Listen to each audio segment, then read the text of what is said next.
Good evening, ladies and gentlemen. I welcome you. My name is Hannes Svoboda. I'm president of the IEP to this important event, about an important event which happened recently in one of the biggest countries of the European Union, in Poland. MARYLIA, thank you for organizing this debate, which will be also broadcast on our website and YouTube and so on, because I think irrespective of two big wars in Ukraine and now also Israel-Palestine, what happens in Poland is important for Europe at least, because Poland, as I said, is not only a big country, a country with a strong voice, and therefore it is very important to be a democratic country. And it is only to hope that the democracy will prevail, and that means that the majority which has been voted at the last parliamentary election gets the chance to govern the country and gets the chance to influence European politics in a positive way. So yes, it is important what happened in Poland, and it's important what happens the next week, that this kind of transition towards a new majority, a majority based on a democratic decision, will get the chance also to implement its new pro-European policies. So I hand over to MARYLIA. It's up to you now to lead the discussion, and thank you very much for all the participants to come, and we look forward to a very interesting discussion. Thank you. Thank you very much, Hannes, for this introductory remarks, and thank you all for coming here. I'm very happy that we are organizing this event, and it's quite an intimate atmosphere, so I was thinking we should have put the setting a little bit differently, maybe a round table, so we can all discuss equally all together, but nevertheless, despite the setting, which we need also for our recording, I'm very much hoping for a productive and constructive debate, so hopefully soon we will get lots of interesting questions from you. But before that, we will give the floor to our speakers, who are introduced in a while. But I would just like to very shortly set a scene with a couple of facts or a couple of main takeaways from these elections that happened last Sunday. And so the elections actually attracted lots of media attention, mainly maybe due to this mass mobilization of the population. There was a huge rally in Warsaw. ARTYOM is actually coming now from there, so maybe you can share some experience if this was that massive as we heard from the news. So the rallies were big. Almost 1 million people participated in them, according to some accounts. There was also quite harsh political language on both sides, basically, of the political spectrum of the competitors. But the society was mobilized. The turnout was very high, the highest since in 1989. Almost more than 70% of people actually took part in the vote. The election was free but not fair. Our Polish experts can also then explain maybe why. And what happened is that the governing party actually got the majority or most of the votes, but the victory goes to the opposition. We can then also discuss how this works and what it means for the future formation of the government and other things. Donald Tusk, the leader of the opposition, campaigned on the slogan that this is the last chance to save democracy. So I'm just gonna jump in and ask MALWINA first. Has democracy been saved or not? But before you answer this question, maybe I can shortly introduce you. MALWINA TALIK is research associate at the Institute for the Danube region in Central Europe. And she comes from Poland originally, and her expertise lies primarily in Central and Eastern Europe and Central Europe and China relations. So, MALWINA, the floor is yours. Thank you very much. Thank you very much for the invitation to this event. Thank you for organizing an event and your interest in Poland. I would say that, yes, democracy has prevailed. We can see it in the historically high turnout. More than 73% of all people who could vote exercised the right to vote. As you mentioned, elections were free but not totally fair. So there is still a way ahead to see what can be done about undoing the damage that has been done to democracy in the past 8 years. It won't be an easy process. It is about the politicizing institutions that are highly politicized, and the question is now, how can we use democratic rules to change this politicized system? Thank you. But maybe, okay, so maybe I will then now proceed with the introductions of our other speakers, and then we go into the debate more in more detail. So on my far right, if I may put it in these terms, is MACIEJ KISILOWSKI, who is Associate Professor of Law and Strategy at Central European University. MACIEJ's research focuses on the application of innovation strategy to various non-market fields, including public law and regulation, and he's a frequent commentator on issues of political economy of Central and Eastern Europe. ARTYOM SHRAIBMAN is to my right. Sorry, to my left is MACIEJ, to my right is ARTYOM. ARTYOM is Belarusian political analyst and founder of Sense Analytics Consultancy. He's non-resident scholar at Carnegie Russia-Eurasia Center, and his research interests include Belarusian domestic politics, media freedom, and Belarus-EU and Belarus-Russia relations.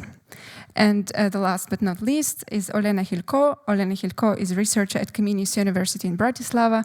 She was previously associated with Institute of International Relations at Taras Shevchenko University in Kiev. And her research interests include international relations, security in Eastern Europe, identity issues, foreign policy, and Ukraine, and geopolitics. So welcome you all once again. And now we can really proceed with the debate. And I will ask MALWINA to comment then more specifically on the outcomes of the elections. What do they mean? How come that the opposition won? What's behind that? So the next 8 minutes are yours, please. Okay, I will try to be brief. So I have to say that when the election campaign was coming to an end a week ago, we all heaved a sigh of relief, because the campaign that we had behind was probably the most brutal, the most polarized that we have ever observed in the past 30 years. It was dominated very much by the polarizing conflict between the duopoly of the Law and Justice Party on the one hand and the Civic Coalition on the other hand. And it was polarized by the feud between its leaders, who didn't really miss a chance to attack each other on multiple occasions. The campaign was also, the Law and Justice set this very antagonistic tone in the campaign, and this was also amplified by media, the public media that the party has took over already in 2015. It was also supported, or the narrative of the party was also supported by the state-owned companies, where Law and Justice has its loyal people loyal to the party or even party members. So this wasn't an level playing field. This is also one of the reasons, just briefly, why the election was not quite fair. And in this election, we saw a clash of two narratives. So one of them, according to Law and Justice, said that this election was about Polish sovereignty, that if Law and Justice lost, this would mean loss of sovereignty. And on the other hand, we had the narrative that if Law and Justice wins, this would mean further and continuous dismantling of the democratic system, democratic structures in Poland. And this narrative is not unjustified, as we know. If we look at international rankings, we see that Poland is not anymore considered a consolidated democracy. It is semi-consolidated. If you look at rankings concerning the rule of law, corruption, Poland has also dropped dramatically. And it is even more dramatic when you look at media freedom, where Poland was on place 2015 and on place 18 in 2015, and is on place 27th right now. So when it comes to the polls just before the election, the expectation was that the Law and Justice will win, followed by the Civic Coalition. The kingmaker was to be the far-right Confederation, which was supposed to come third. And there were fears if another party, centrist, conservative coalition, I would put it simply like that, the third way, would even make it to the same if they would be able to exceed the 8% threshold for coalitions.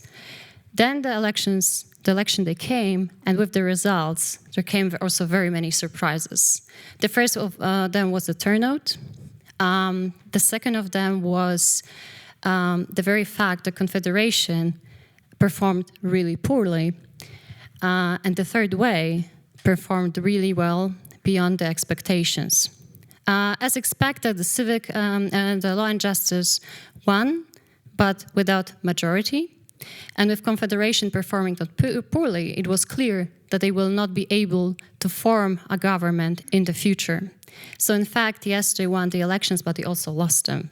And it was the democratic opposition which had the majority. Why did the opposition in fact win? Right now, there is so much enthusiasm in Poland and internationally that, explanations for that are mushrooming. But because I have only 8 minutes, I will try to mention those explanations which I find most valid. So first of all, mobilization.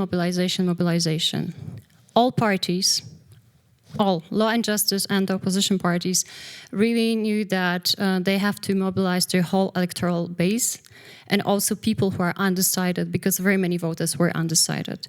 The law and justice tried to do it through things like referendum, so they use a referendum as a campaign tool, in fact. And the opposition tried to do it by online and offline campaigns, by trying to get to the voters as closely as possible, by going on the bus across the country, also smaller places. And they realized at some point that among those undecided voters, most of them were young women. So we saw that shift in the message in campaigns, in promotional spots, which were addressing young women. We also saw more women than before on electoral lists, on very high places on those lists. That was also one of the records in this election. It was 44% on average of women on electoral list. Most of all, the rally that you have already mentioned, there were 2 rallies. One was in June, another one was just 2 weeks before elections. And they were very much underestimated in Poland, I find. But they managed to gather between 500,000 and up to 800,000 people in Warsaw, in one place. And the language used during those rallies was very different from the one we know from the language of the public debate. It wasn't polarizing, it was very moderate, it was more inclusive, so also trying to say, or to resonate with the peace voters that we are open to you too. We know it's not you, it's the government. And they were encouraging people to not only go to vote, but to go to their neighbors and encourage them to vote. I was there as well, and I mean, it was really a great sense of solidarity and community. And I know very many of those people did, in fact, go to their neighbors and encourage them, or grandmothers, or, put pressure on their children who just turned 18 to vote. Moreover, opposition parties didn't run under one banner. This is a crucial difference to Hungary. This is a crucial difference to Turkey. Donald Tusk initially wanted to have one list, but those were the 2 parties which later formed the third way, which opposed. And I think this was a very good decision, because of that, there was a choice not between them and us, but there were many parties that the voters could choose from. And also they could stay loyal, true to their programs and convictions. And this gave them more credibility. And finally, towards the end of the campaign, oppositional parties didn't criticize one another. They criticized law and justice, but they stopped attacking each other. And this also, I believe, was one of the reasons for their success. Thank you very much. Maybe to that, I would have a short question about this third way party, because it's also a coalition of parties that was formed just half a year ago, right? So it's very new, and it managed to get almost 15% of the votes in being like there for 6 months only. It's very impressive. I read something about the idea that Poland, there is a demand in Poland for new faces and new personalities in politics. Would you say this also contributed to their success, or how does it reflect maybe also on Donald Tusk's party that's been there already for a while? Is there any potential competition between them if they form a government and so on? Yeah, I think in the long run, probably yes. For the time being, I think they still see themselves as a cooperation partners. But yes, of course, there is a need for new faces, because many voters, especially young voters, are really tired of this conflict between Tusk and Kaczyński, or Tusk and Morawiecki, who, as I mentioned, don't miss a chance to attack each other. Young people don't understand it. They would like to be much more about some substance. And yeah, so there is definitely a need for change and new faces. And as for again, cooperation, I think for the time being they will cooperate, but there will be some competitions. That's what both conservative parties. There are very many. If you look at the Polish political spectrum, it's very conservative. You have one left-wing party, one left-wing coalition, which now has scored 8.6%. So of course, there will be frictions there. Thank you. Let me go to Maciej. And so we heard now about the the campaign, the elections, the results. So the question, what happens now, right? We have about 2 months before a new government should be appointed according to the procedure. What can happen in this time, and what are your projections? Thank you so much for having me.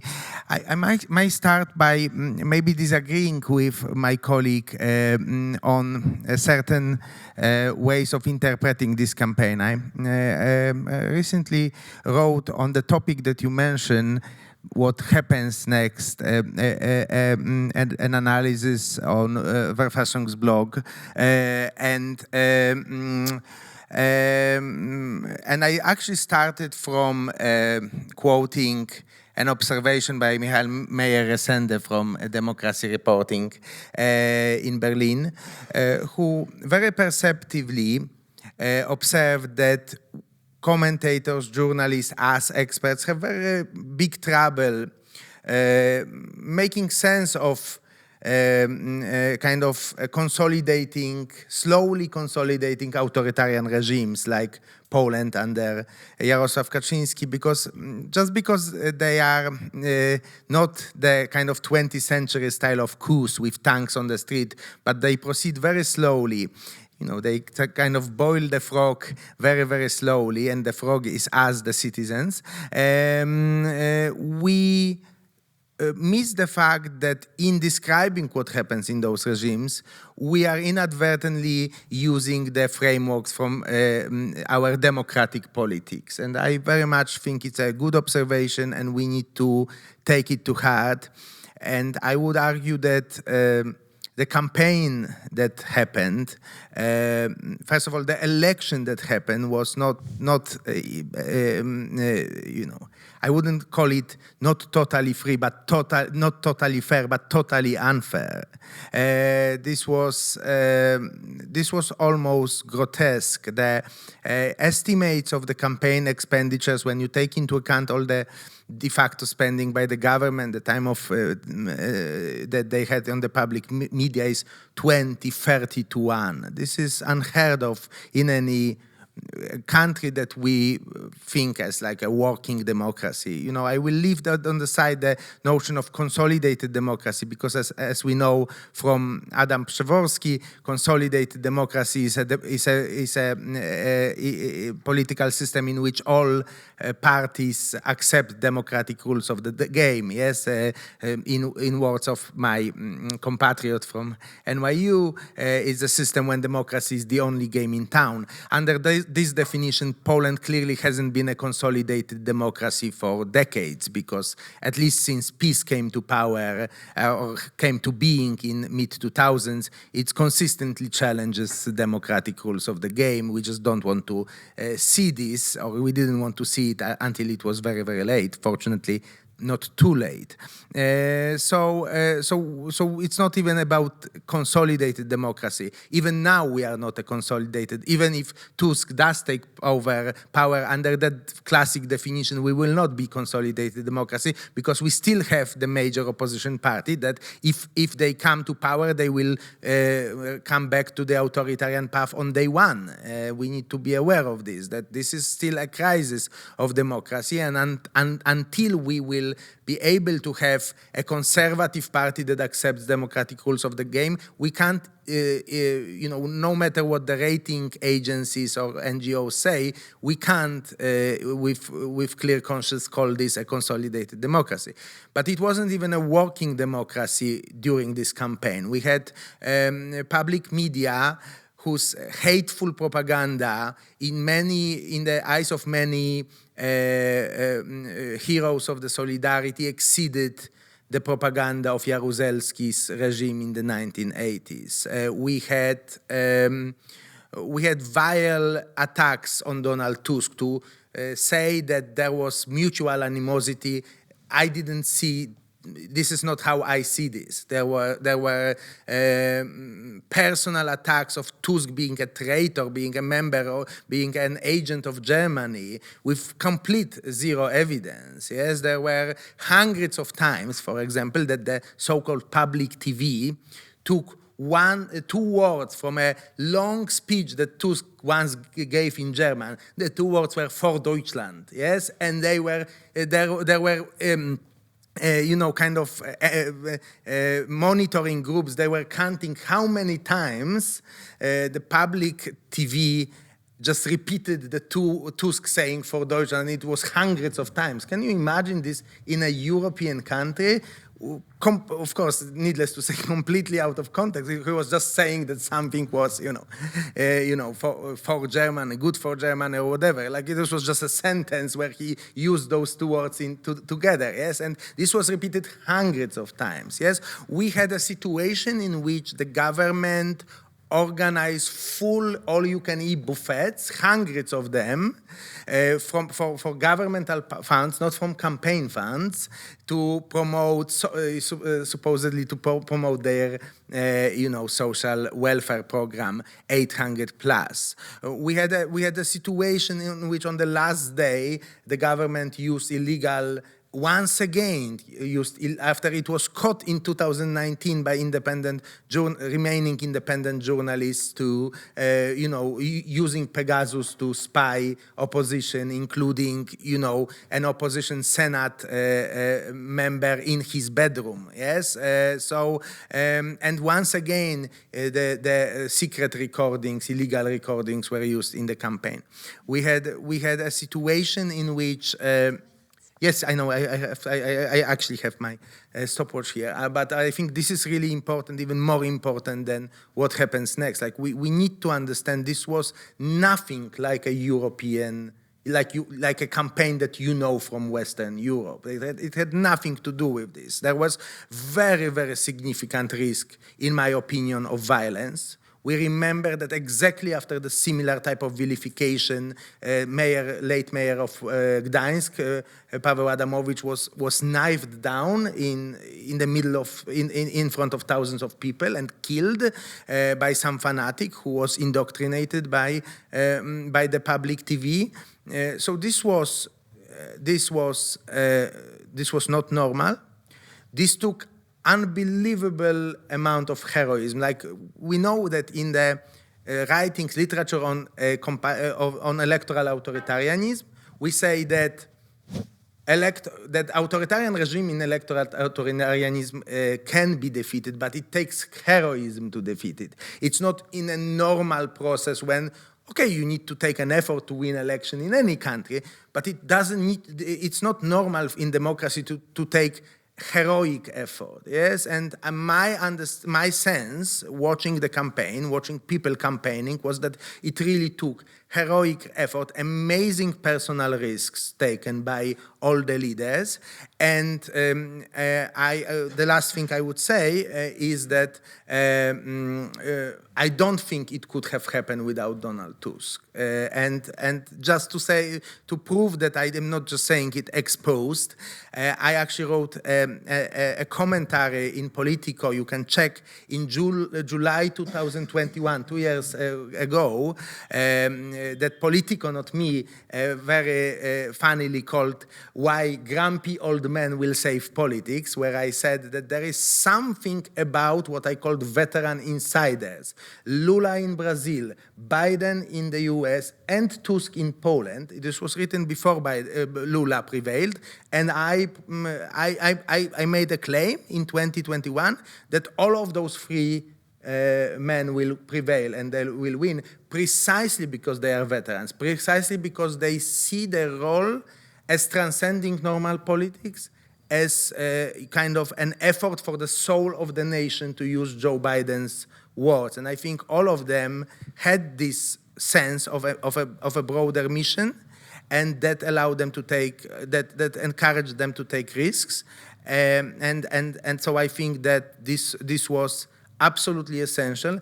In general, I'm all for generational change in politics, but in those particular settings, it looks like it becomes a model that, you know, if you want to defeat authoritarians, maybe you need to get a veteran insider as opposed to a new face. Thank you. Thank you very much for this very insightful commentary.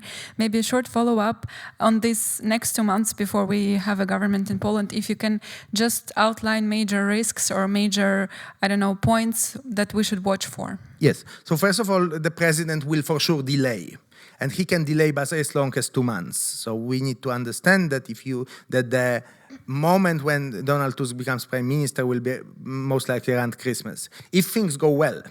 If things don't go well, we have a completely politicized and illegally appointed Supreme Court chamber, which is called the Extraordinary Review Chamber. It even sounds scary, and it's staffed by very scary individuals who is tasked with validating the results of their election. So this is the first thing. It can simply say the election is not valid and organized. I think it's unlikely, because I think, not because of the virtue of the, illegally appointed judges, but because of their pragmatism. I think they will see that there is a change. And so this is the risk number one. Risk number two is that President Duda needs to appoint the prime minister. And I don't have time to go into details, but in general, President Duda, after some attempts, like one attempt where he can choose whomever he wants, if that attempt doesn't work in terms of that person getting the majority support in the parliament, he must appoint the nominee or the person elected by the parliamentary majority. But the problem is that process, that second stage in the process, has never been used since the Constitution came into force in 1997. So even in normal times, we would be talking about a probably interesting constitutional precedent over maybe a glass of wine. Now it's more of a thriller, yes, because we are talking about a constitutional precedent on top of de facto a perilous collapse of an authoritarian regime. So the big question, to put it very shortly and clearly and boldly, is Mr. Duda going to appoint a duly elected prime minister? And the reason why I'm even daring to ask this question publicly and on record is because of what I said before. Because the regime itself has not been behaving normally like any kind of normal democratic, more or less democratic government.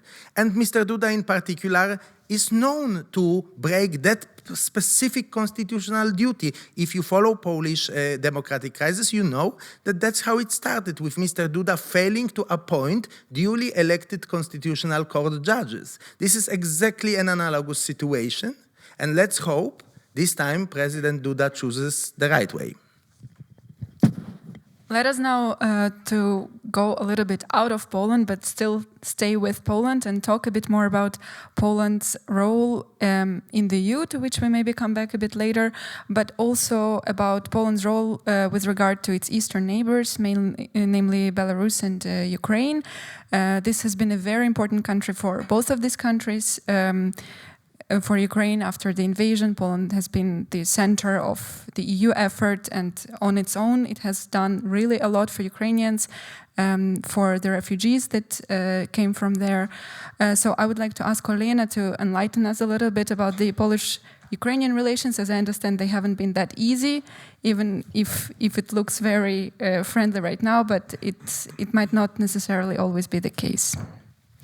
Thank you so much, MARYLIA. Thank you for invitation and for organizing this event. And congratulations goes to all the polls with the results of elections. I know that at least all Poles whom I know, they are excited and waiting for positive changes. When we talk about Ukraine-Poland relations, they have never been easy. It's relations about two very emotional and very proud countries with ambitions. And I wouldn't like to sound, a little bit to come with some simplifications and say that, yes, now everything will be ideal. No, lots of issues will stay. We had some previous patterns of communication. But what is important and what I would like to start with, that in Ukraine and Poland relations, there is a mutual understanding that both countries would win from friendly relations and from disputes and any kind of divergences, be it grain, be it migrants, be it security or some other issues. Both have the same external security threat, that is Russia, that is definitely is and will be fueling disputes internally, be it historical memory or be it some other reasons. Russia would always find any hybrid formats of intervention. 94% of Poles consider Russia to be a threat, so it's not just Ukraine's obsession or a traumatized experience. This is reality. What other factors which do not depend on elections, on political struggle?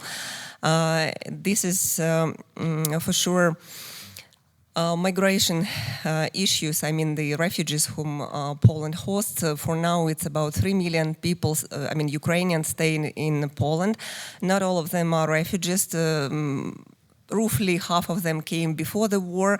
1 in 3 million get the special ID, and some part of them are not registered in both capacities, so roughly 3 million of people. And definitely this is something which will either polarize Poland society more, or anyhow it should be addressed and dealt with. What I would like to stress here, that Ukrainian refugees and in general all Ukrainians who are staying in Poland, on one hand they are burdened, but on the other hand they are not only consumers, they are contributors to Poland, to Polish economy. They are self-sustainable to a certain extent.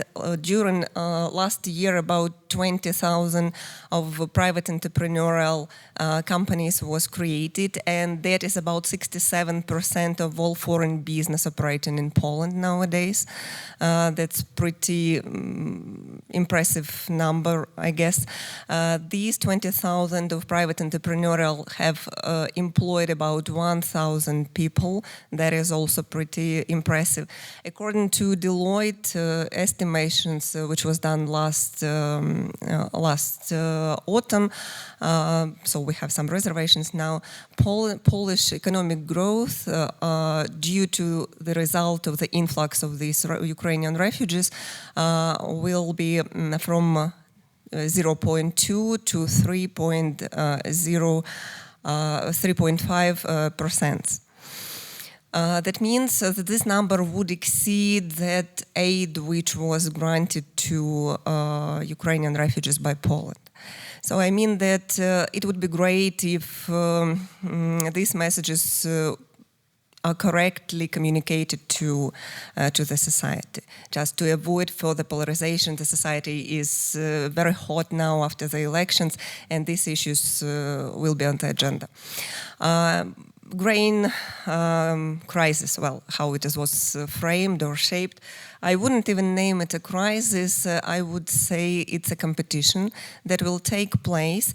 And since in this presumably new coalition, how we can imagine it now, in the third wave there is a Polish agrarian party that will definitely protect the interests of Polish farmers.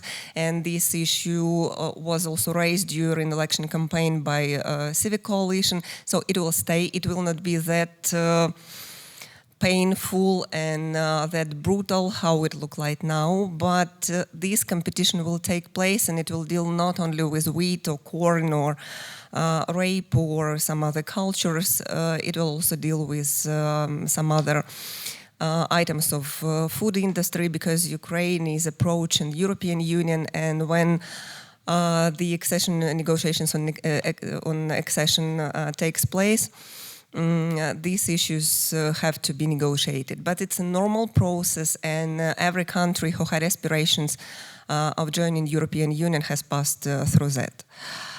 So this issue will be. What fortunately will change, this is an issue of historical memory, one of the most vulnerable issues in bilateral relations, especially starting from 2015. This issue was very much politicized.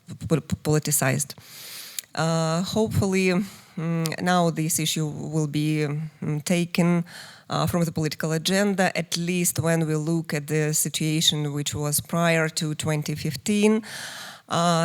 We had some nuances in 2013, but it was initiated by some not very wise Ukrainian politicians.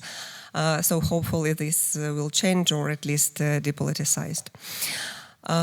These are the most crucial points, I would say.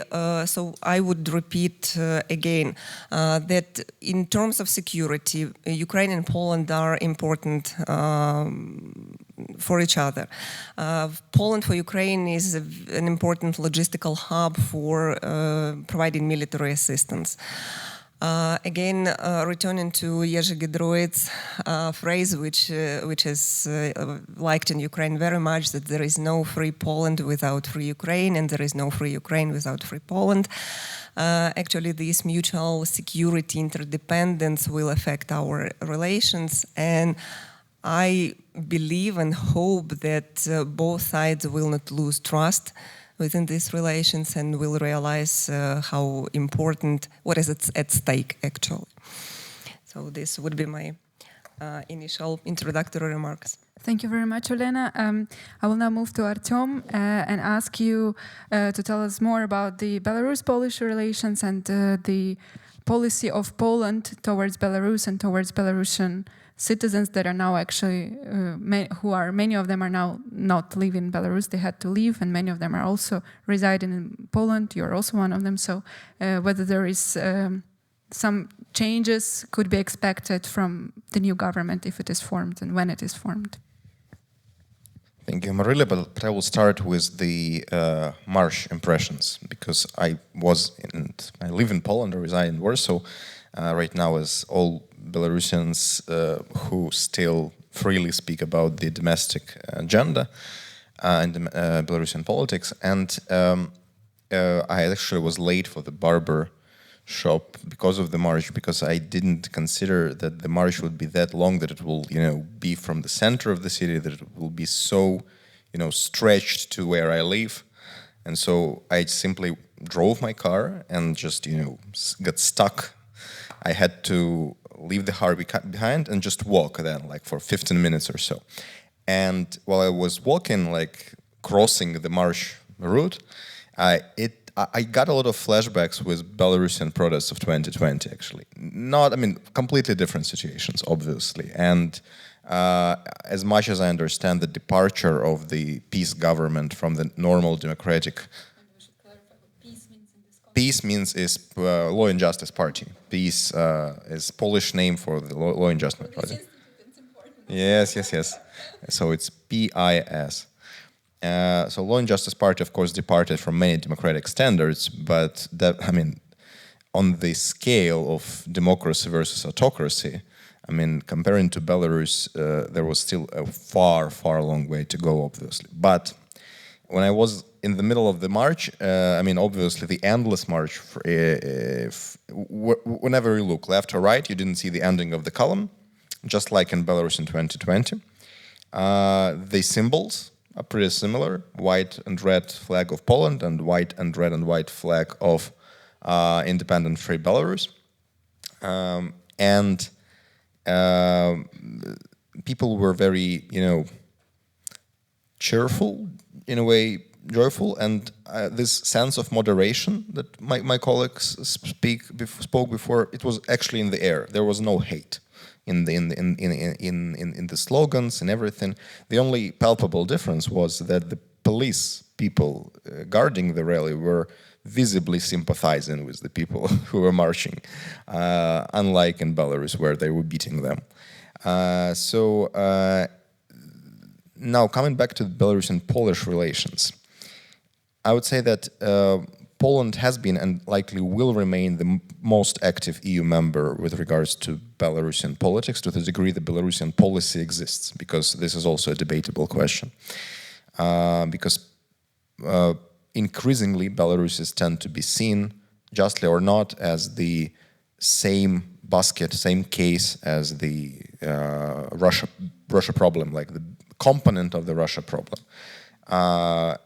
And Poland, under Law and Justice government, was also active on Belarus, but the approach was pretty, I would say, it wasn't very consistent, because it evolved in various directions, where when the Belarusian European and Belarusian Western relations in 2015, 2016 started to slowly normalize, and the sanctions were lifted for the second time, and Lukashenko released political prisoners, Law and Justice Party was surprisingly the first European ruling party. So Warsaw was basically the first European capital to jump on this opportunity, and it surprised everyone by changing the tone from the very hard line to a very soft line towards Lukashenko government then, because the ambition was, a very naive ambition I should say, was to do as much as they can to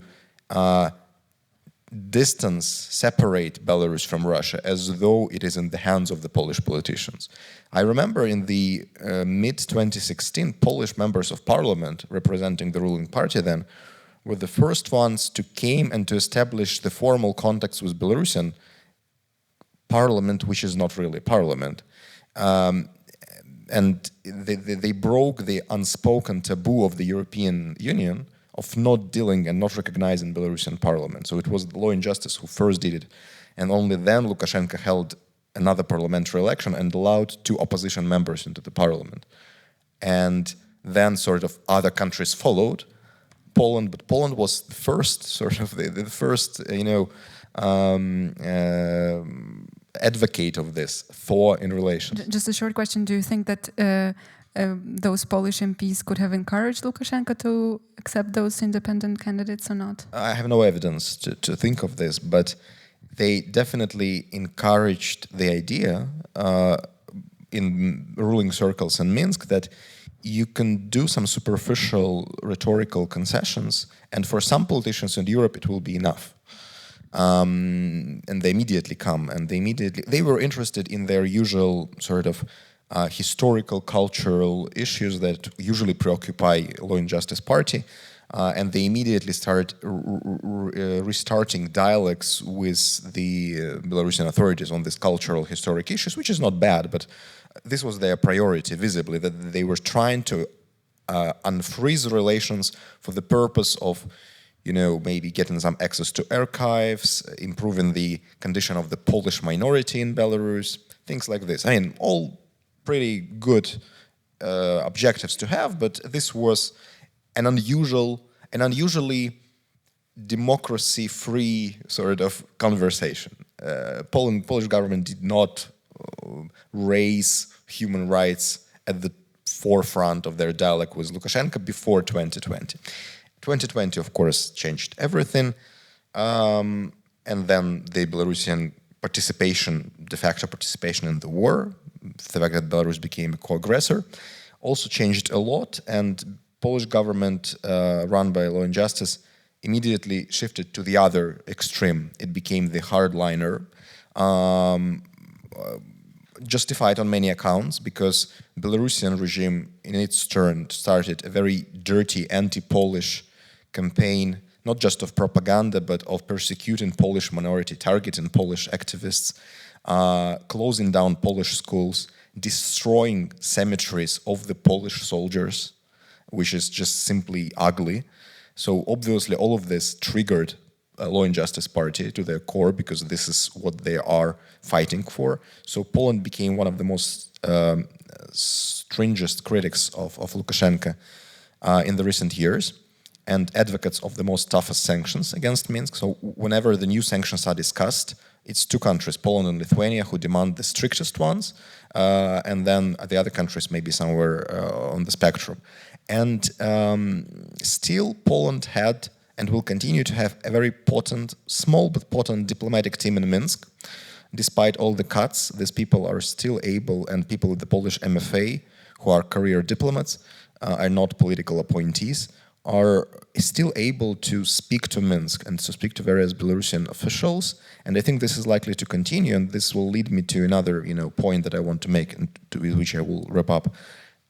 That Polish government, despite its sort of swingy approach to foreign policy, was able to negotiate the release of 4 political prisoners of Polish descent.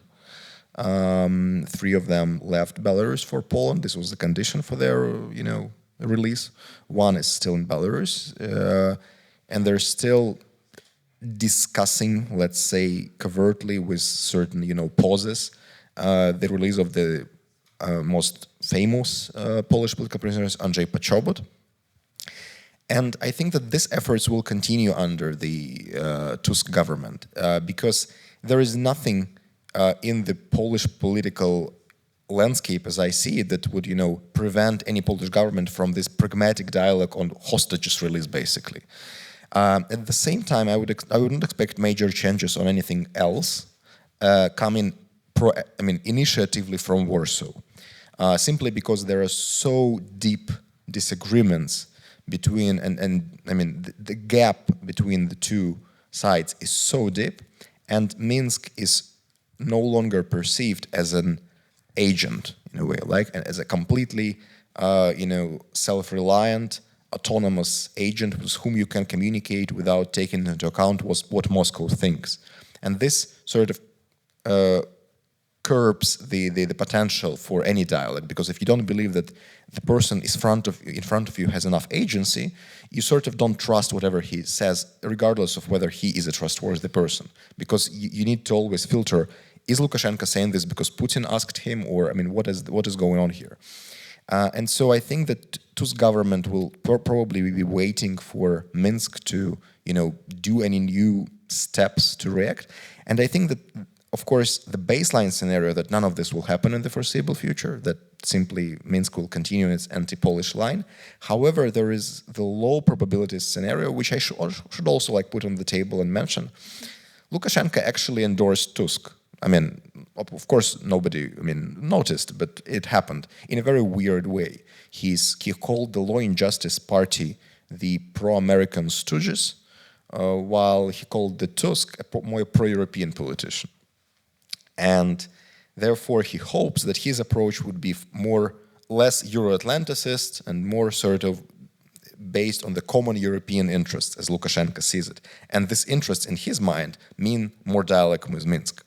Of course, this is illusion, but I think that Lukashenko may want to invest at least some signals into the new Polish government in the hope that at least Tusk would want to be different from his predecessor. So again, I would not be very surprised if I see Lukashenko making some very minor signals/steps to re-engage with the new government, because he has already hinted on this, sort of with some actions. For example, with this migrant crisis that is still going on in the western borders of Belarus, which is artificially created by Minsk, basically. Maybe I think this topic that you are now starting is a topic that can, you know, like we can have it as a separate question. Maybe. Yeah, but just one last example. Yeah. That Lukashenko actually in the last months he redirected the flow of migrants from Poland to Latvia. All right. Trying to sort of, you know, to send the signal to Poland that, again, you are the country with which we don't want to bury our relationship. So maybe there will be something, but it's a very low probability scenario at this stage. I'm sorry for speaking too long. Thank you very much for this excellent input. And we can, of course, then comment on each other's statements, but I would like to open the floor at this stage and ask our audience if they have any questions. And if so, I think we should have a microphone somewhere. Yeah, Stephanie? Okay. I didn't raise my hand, but I do have a question. Thank you very much. Very interesting so far. I wanted to touch upon another issue which is related to the European Union in general. We are having elections next year in the European Union as well, and Poland is one of the biggest countries in the European Union. We also had different elections now in Slovakia, which didn't turn out so well. We saw now Orban shaking the hand of Putin. We do have in Austria elections upcoming next year in fall, where the Right-Wing Freedom Party is leading, and additionally also what is going on in Germany. And we were very much afraid that if Poland, you know, like keeps on this track, which all of you actually mentioned, of being like very anti-democratic and whatever, that like the whole shift of the European Union of its value-based approach as being like liberal democratic association of countries will get even worse. So my question is, like, what do you expect, like, from Poland in this situation when it comes to the European Union elections? Like, will it, since it is a big country and it positioned itself like a lot more centrally than it did before. It wasn't really so much attention was on Poland, which also I think was hurtful for Polish politicians and Polish people in general. So European Union elections, rise of the right wing, and then maybe additionally to that, very interesting, you know, if you look at the styles of politics of, for example, Kaczynski, Morawiecki, together then with Orban, they're quite similar, but absolutely not when it comes to foreign policy. I mean, I just mentioned shaking hands with Putin. Thank you. Thank you very much. Hannes, you want to ask something? No, if not, then maybe because it's very much connected. First of all, the influence on the Visegrad group, which was weakened because of the differences on Russia, but now there's even stronger difference. So what kind of effect will it have? And specifically also on Germany. There was also this question of compensation of war damages. So I think Tusk, as far as I heard, was a bit ambivalent on it. What do you think will this relationship, because there's also this question of this triangle between Paris, Berlin, and Warsaw. How will this, what kind of effect will it have? Thank you. If there are no questions so far, then maybe I can give the floor to Maciej first and then to MALWINA. So, with regard to Polish role, I think Poland will become again a very important and engaged player. Let's remember that this Polish election is also a huge success for the European People's Party, of which Tusk was, of course, the leader before Manfred Weber. And so this is and you know, part of third way. I would assume this new party in the third way will also join EPP. That would be logical. So EPP is on its way to score a major victory in Poland, yes, in a few months, and this is this will increase the importance of Poland in the European Union. It will, I think, Poland will, and kind of Polish perspectives will become much more, you know, impactful on legislation, because currently, okay, this was not really happening, despite this narrative about, you know, proud Poland. In fact, there was no impact. Poland was pretty passive in the council, and I think all of this will change. Also, there is an issue of competence. I think the new government will have much more competent staff that will be able to work behind the scenes. So I would expect Poland to be very engaged and very important, using Tusk's experience and become kind of the core of EPP and the pride of EPP, frankly speaking. Now the second question on the Visegrad Group, I think the Visegrad Group is not going to work because it's just like there are now those two camps, yes, with Slovaks and Orban, and Czechs will be much more aligned with Poles, and I also think that Poland's ambition will be much more than quibbling with Viktor Orban. I think Viktor Orban is becoming more and more ignored. And I'm not sure if it's a good thing, because I don't think the community of values should ignore, an authoritarian leader in its midst. But I think the reality is that Poland and Polish foreign relations will look much more beyond. The reason why Kaczynski's foreign relations were so obsessively focused on Orban was that he had nobody else. Yes, okay, now Meloni they tried, but this is recent. So I think Poland will be able to play in the big league with Germany, with France, and will not need to, and this was, by the way, also the way Tusk kind of approached Orban before 2015. Remember that Orban is in power since 2010. So there was this moment when platform was, it was a little different because Orban was still in EPP, but it was mostly like, okay, there is Orban, it's a relatively small country, we play a bigger game. So I think that's what's going to happen. Thank you very much. MALWINA? So I will comment briefly on all three, starting with Visegrad Group. It has already been in a stalemate for quite a while. And I think it will just be, frozen group for a while. It got the momentum after the so-called migration crisis 2015. It had its heyday for many years, and it seems that now it will be really this moment of a halt. Orban can cooperate only with Fico, de facto, right now. When it comes also to Orban, the relations were very close, but they always differed on Russia. And they always differed to some extent on China, because Orban was very China-friendly. Poland was very cautious. It was more of a pendulum relation. And one interesting fact about Orban and Kaczynski is that Kaczynski promised us once that we will have Budapest in Warsaw. I don't remember when exactly, but before 2015, and this is pretty much what materialized after 2015. When it comes to EU elections, they will be quite important, because this victory of the opposition right now also created that very positive, a lot of support for the opposition as well. So there are hopes that opposition will score really well, and that Law and Justice will not be able to create a new encouraging or convincing narrative until the elections. It may even lose them much more. There will be more election next year. There will be also local elections. And to make it not too complicated, the new coalition will be quite crucial also for how the elections will, for the outcome. Because some parties may think twice before they even think about negotiating with Law and Justice. Here I mean the Agrarian Party, PSL.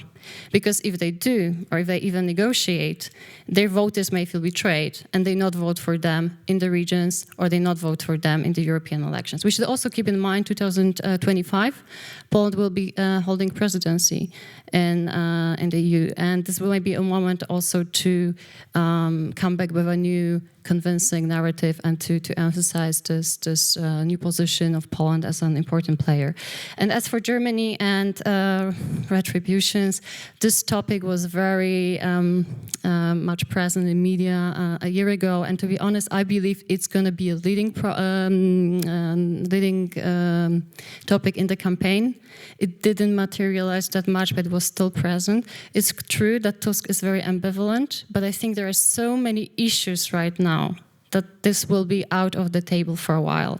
And I would also expect that the relations between Berlin and Warsaw, if we have the new government, will be much closer than they were before. Thank you. Yeah, maybe I would have another question to Olena, because you already alluded to this fact that Ukrainians living in Poland are contributing to Polish economy, but there is now, I think, this idea or this concept, aid fatigue, sort of, because there is also this part of the society that actually resents somehow accepting so many refugees from Ukraine, and I think, if I understand correctly, Law and Justice also partially campaigned under this idea. So how do you assess it? Do you think it could somehow, with time, become a bigger problem that could be again, picked up by certain political forces? Yeah, thank you so much, Marylia. I here probably would refer to what MALWINA mentioned, that Poland will have presidential elections and to a lesser extent, but still elections to the European Parliament might be somehow exploiting this issue of Ukrainian migrants. So this issue is definitely on the agenda, and in Poland, there are lots of different surveys. The latest that was articulated in Carpaccio Economic Forum, every fourth poll changed the attitude towards Ukrainian refugees in a negative side. So I mean, this is on the one hand an issue for Polish domestic policy, but on the other hand, it's a challenge for the European Union, because to me, and I always articulate this message, that European Union has to make a decision of what it's going to do with the Ukrainian refugees. Okay, today we have this news that European Union has prolonged the directive on temporary residence until March of 2025, but these are interim decisions, and the question what will be next, it brings certain kind of uncertainty to Ukrainian refugees. They don't know should they stay here or move somewhere else, or go home, or change the status from tolerated residence to temporary residence, with further seeking to permanent residence. What should be done? It also brings some uncertainty to local economies, not only Poland, but to Slovak, but to German economy, because it cannot calculate for how many Ukrainians will stay next year, or will they go to Ukraine. Or European Union wants all these Ukrainians go home and rebuild, reconstruct Ukraine. That is also articulated by lots of experts and politicians. So I mean that a general understanding and strategy from European Union is needed, both for European Union and economies hosting them, and for Ukrainians to have some certainty. Pardon me. And if you decide that you need these demographic and labor potential, I mean, from the side of European Union, it would be great to give some understanding for the Ukrainians. What would labor market look like for them? Will it be open? Will it be liberalized? Or what should they expect? Thank you. Maybe another specific question that I would have also on Belarus, that was discussed quite intensely over the summer, is the Wagner troops or Wagner mercenaries that were moved there earlier. At some point in August, I think Poland and the Baltic states held a meeting where they decided that they would completely close the border with Belarus. So all three countries that are bordering Belarus would close the border in case there is some sort of critical incident happening. Could you maybe comment on that? Because the latest news that I heard is that actually many soldiers, Wagner soldiers, are already out of Belarus. Is this question sort of solved? Is it still on the agenda? The number of Wagner troops currently in Belarus is unknown, but nobody estimates it higher than 1,000. Some assessments are at as low as 200 or 300. So obviously this is not in any way a military threat to any NATO neighbor, and, to be perfectly honest, to Ukraine. the problem with Wagner presence from the start was not just them being there, but rather the rhetoric of Lukashenko and Putin that surrounded them, because from the very first weeks of the deployment of this camp of Wagner mercenaries in Belarus, Lukashenko started to hint that maybe they will want to one day go to an excursion tour to Warsaw or something like this. Putin started to hint that Poland got some of its territories unjustly from Stalin. So all of this created this real sense of alert in the Poland and Baltic states, and so they reacted with this, in a way, ultimatum to Lukashenko that if anything happens, the border will be sealed, and the border means not just the movement of people, but the movement of goods, which is way more important in this regard, because Belarus, despite all of the sanctions, is still the only remaining land connection bridge between China and the EU, if we don't consider very distant, way of via Russia and Estonia and Baltic states. So it's still some of the Chinese and other Asian, Kazakhstani and other Central Asian goods are traveling through Belarus. So Lukashenko reacted, and his reaction was immediately to sort of tone down his threats. He said that he was just joking. He, as I've said, redirected, because another part of the threat, the perceived threat, what Lukashenko would want to use those Wagner mercenaries, masquerading them or disguising them as the migrants that are refugees, migrants that are still trying to enter the EU via the Belarusian borders, and this crisis has been ongoing since 2021, and this is a crisis not because of the numbers, which are relatively small, because it's just hundreds of migrants or refugees attempts to cross the border per week. However, it's because Minsk clearly orchestrates it as the tool of political pressure onto its neighbors.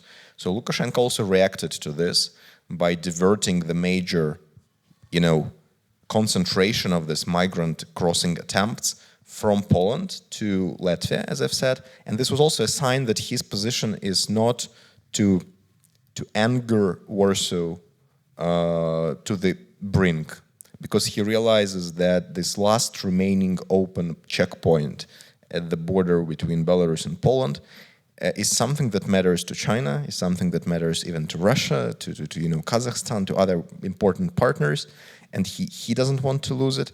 And there is simply no reasonable objective, even in his dictatorial mindset, that would justify cutting those relationships. So Wagner's story as such has subsided because everybody realized that in a way this is not a threat. Lukashenko does not control these guys, so nothing was added to the picture by these people being temporarily relocated from occupied Luhansk Oblast of Ukraine to eastern Belarus, where they are. So nothing changed much. And then the camp started to dissolve. But the very fact that the border issue became the political issue is something that the new government of Poland also will have to deal with, because this is now the bargaining chip. I think if Lukashenko will be incentivized to make any new concessions to Poland and to the West by extension, it will be because he wants to open the previously closed checkpoints. And I think, to be perfectly honest, the Tusk government might be more open to such deals, because the Law and Justice government was very fond of securitization of every issue, right? So whatever happens, move the tanks to the border. Like whatever happens, rally your populist support around the threats of Wagner hordes invasion, supported by Lukashenko. Tusk seemed to be a more, pragmatic, moderate, rational politician who I think will probably try to flex this border issue constructively to maybe achieve some concrete concessions, because to be perfectly honest, closed checkpoints benefit no one. The Polish towns near the Belarusian border earned a lot on this trade, and now, unfortunately, they're not. So this might be a win-win. A very small one, but a win-win still. So let's hope it's going to happen. If there are any further comments or questions, I would maybe like to close at this point, but we still have an opportunity to chat over wine that is being prepared outside right now.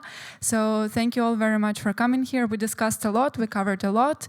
There is a win, but it's not a complete win. The democracy is still not consolidated, as we've learned. At the same time, there is quite some clarity on Ukraine and Belarus and Poland, it seems to be, although there are still issues that need to be solved. So hopefully we will follow what's happening, and the developments that will come will be rather good than bad. Thank you very much for your time, and have a nice evening.